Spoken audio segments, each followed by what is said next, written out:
আসসালামু আলাইকুম। প্রিয় বন্ধুরা, সকলে কেমন আছেন? আলহামদুলিল্লাহ ভালো আছি। কেন আজকে আপনারা আওয়ামী লীগের প্রতি দয়া দেখাচ্ছেন, মায়া দেখাচ্ছেন, মানবতা দেখাচ্ছেন? বলছেন তারা নিরুপায়, তাদেরকে কেন গ্রেপ্তার করা হলো? তারা আওয়ামী লীগ করেছে, এমন তো কোনো অন্যায় অপরাধ তারা করেনি। তাদেরকে গ্রেপ্তার করলে আপনারা সুপারিশ করতে যান, থানায় ফোন দেন। তারাও অন্যায় অপরাধ করে নাই, তাদেরকে ছেড়ে দেওয়ার জন্য কেন করছেন?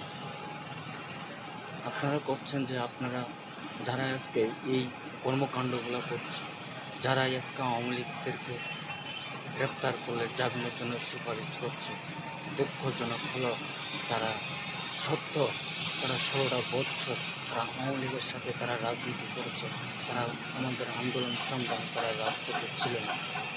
যদি তারা রাজপথে থাকতো তাহলে অত্যাচার, নির্যাতন, নিপীড়ন কী জিনিস তারা বুঝত, কারণ তারা এই কষ্টের কথা তারা বুঝে না, তারা আন্দোলন সংগ্রামে ছিল না।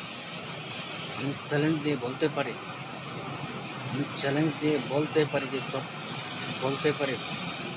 যে আমাদের চট্টগ্রামের রাজনীতি করে চট্টগ্রামে আছে, তারা রাজপথে ছিল, তারা রাজপথে ছিল না, সব কিছু আমাদের জানা আছে, আমরা তাদেরকে চিনি।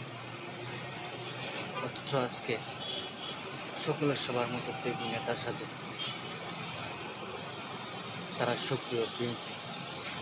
তবে তারা যারা আজকে আওয়ামী লীগ থেকে পুনর্বাসন করতে চায়, আওয়ামী লীগের কাউকে গ্রেপ্তার করে সুপারিশ করে, আমি চ্যালেঞ্জ দিচ্ছি, যদি দলের দুঃসময়ের মধ্যে, দলের ক্লান্তিময় সময়ের মধ্যে যারা অত্যাচারিত, নির্যাতিত, নিপীড়িত হয়েছে,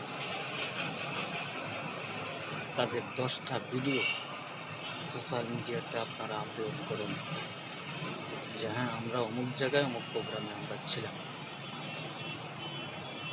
আমরা বাস্তবে দেখেছি যে আমার নেত্রী, দেশনেত্রী বেগম খালেদা জিয়া তিনি অসুস্থ ছিলেন, তার দোয়া সুস্থতার জন্য একটা ওয়ার্ডে বা একটা থানায় দোয়া মাহফিল পর্যন্ত করতে পারেননি। দেশনেত্রী বেগম খালেদা জিয়া মিথ্যা মামলায় কারাবরণ করেছেন, কারাগারে ছিলেন, আমরাও রাজপথে তারা মৃত্যুর জন্য প্রতিবাদ করেছি, কিন্তু আপনারা তার একটা প্রতিবাদও করতে পারেননি। অথচ আজকে আওয়ামী লীগকে আপনারা আশ্রয় দিচ্ছেন, শেল্টার দিচ্ছেন। আজকে চট্টগ্রাম নয়, বাংলাদেশের যে কোনো জেলা, থানা, জেলা, উপজেলার সর্বত্র জায়গায় ফোন দিলে, কথা বললে একই অবস্থাগুলো শোনা হচ্ছে।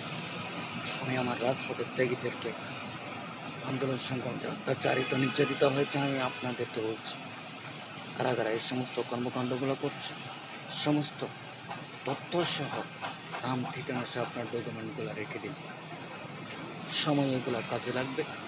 এটা আহ্বায়ক কমিটি, এটা 3 মাসের জন্য। পূর্ণাঙ্গ কমিটি যখন আসবে, দেশ নাই তার প্রমাণ যখন দেশে আসবে, তখন এগুলা কজন লাগবে আপনারা রেখে দিবেন, অথবা আপনারা মেসেঞ্জারে নক দিয়ে মেসেঞ্জারে দিয়ে দিবেন, মেসেঞ্জারে হোয়াটসঅ্যাপ নাম্বার নেবেন, হোয়াটসঅ্যাপে আমাকে দিয়ে দিবেন, সোশ্যাল মিডিয়া থেকে আপলোড করে দেবেন ইনশাল্লাহ। কারণ আওয়ামী লীগকে ছাড় দেওয়া যাবে না। যারা অত্যাচারিত হচ্ছে, নির্যাতিত হচ্ছে, কষ্ট হচ্ছে, তারাই বলতে পারে যে কষ্ট কী জিনিস। যে সাধারণত আমরা একটা মোবাইল নিয়ে রাস্তায় হাঁটতে পারি না, আমার দলীয় কোনো ছবি দেখলে পুলিশ চেক দিয়ে বলতো যে সে আওয়ামী লীগ, সে বিএনপি।